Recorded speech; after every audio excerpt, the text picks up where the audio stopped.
خان صاحب، اب ظاہر ہے کہ آپ نے تو بڑی بات کی کہ عثمان بزدار صاحب کو اب جیل کے سلاخوں کے پیچھے ہونا چاہیے تھا، ان کو بھی کوئی تحفظ مل رہا ہے۔ پرویز الہی صاحب جیل میں ہیں اور چیئرمین تحریک انصاف کہتے ہیں کہ ان کو بھی حیرت ہے کہ وہ ابھی تک ان کے ساتھ کھڑے ہیں،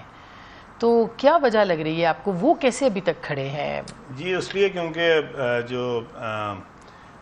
4 مہینے لگے اس میں میرے خیال میں کافی پیداوار ہوئی ان کو، اور اللہ کا شکر ہے میرے خیال میں مونس الہی صاحب اربوں روپیہ لے کے تو ملک سے فرار ہوئے ہیں، اور وہ اللہ تعالیٰ معاف کرے، بس کہنا نہیں چاہیے، لیکن ایسی اولاد اللہ تعالیٰ کسی کو نہ دے کہ باپ جو ہے وہ اس کو جیل میں ڈلوا کے، تو وہ بھائی صاحب جو ہے وہ اس وقت یورپ میں انجوائے کر رہے ہیں اس پیسے سے جو انہوں نے 4 مہینے کی دیہڑیوں میں کما لیا، وہ اربوں روپیہ ہے جو کہ وہ لے کے لیکن خان صاحب وہ بھی فرار ہو گئے، فرح گوگی بھی فرار ہو گئی، تو اس کا مطلب یہ ہے کہ کہیں نہ کہیں تو کوئی معاملہ گڑبڑ ہے۔ اس سے پہلے فرار ہو گئے تھے، ان کی گورنمنٹ تھی جب؟ جی فرح گوگی اس سے پہلے فرار ہو گئے تھے سارے، ان کو پتا تھا کہ انہوں نے کیا کیا، مگر اس وقت اسٹیبلشمنٹ کو، ایجنسیوں کو، سب کو پتا تو تھا نا، ان کو بھی تو معلوم ہوگا۔ میرا نہیں خیال کہ وہ ایجنسیاں اس وقت اس قابل تھیں کہ وہ ان کو زیادہ سے روک سکتی، جو اس وقت جناب باجوہ تھے ابھی ایز آرمی چیف، اس وقت جب عمران خان کی حکومت تھی، میں اس وقت کی بات کر رہا ہوں، تو یہ جو پنجاب میں جب حکومت فرح گوگی جو جب نکلی ہیں تو یہ تو اسی وقت نکلی ہیں جب عمران خان صاحب موجود تھے، پنجاب میں بھی تھے، اور اس کے بعد جب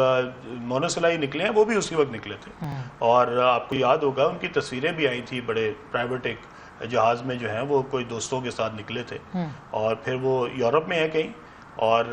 والد صاحب جو ہیں وہ جیل میں ہیں، اور بیٹا جو ہے وہ انجوائے کر رہا ہے، اور اس نے کہا ہوا ہے کہ ابا جی تو آپ کی خیر ہے، کوئی بات نہیں، آپ جیل میں رہیں، میں تو انجوائے کر رہا ہوں۔ یہ ان کو کہیں کسی نے یقین تو نہیں دلایا، خاص کر کے مطلب کہا جاتا ہے نا کہ چودھریز کو تو ہمیشہ سے کہیں نہ کہیں سے سپورٹ، جیسے انہوں نے چینج کیا اپنے آپ کو، آخری لمحے پہ فیصلہ تبدیل کر کے وہ آ گئے تھے، وہ تو وزیر اعلیٰ بن رہے تھے پی ڈی ایم کی جانب سے، تو کیا کوئی ایشورنس ہے؟ جی ان کو جنرل فیض نے اس وقت کہا تھا، اور جنرل فیض کے اوپر ہی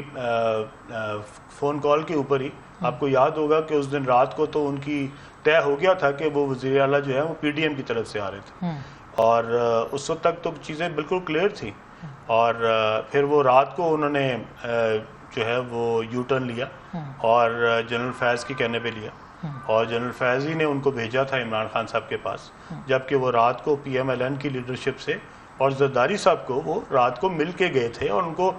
زرداری صاحب کو تو ٹوکرا مٹھائی کا بھی دے کے گئے تھے، اور ان کا شکریہ بھی ادا کر کے گئے تھے، اور صبح جو ہے وہ پھر عمران خان صاحب کے پاس چلے گئے، تو عمران خان صاحب کی طرف جانے میں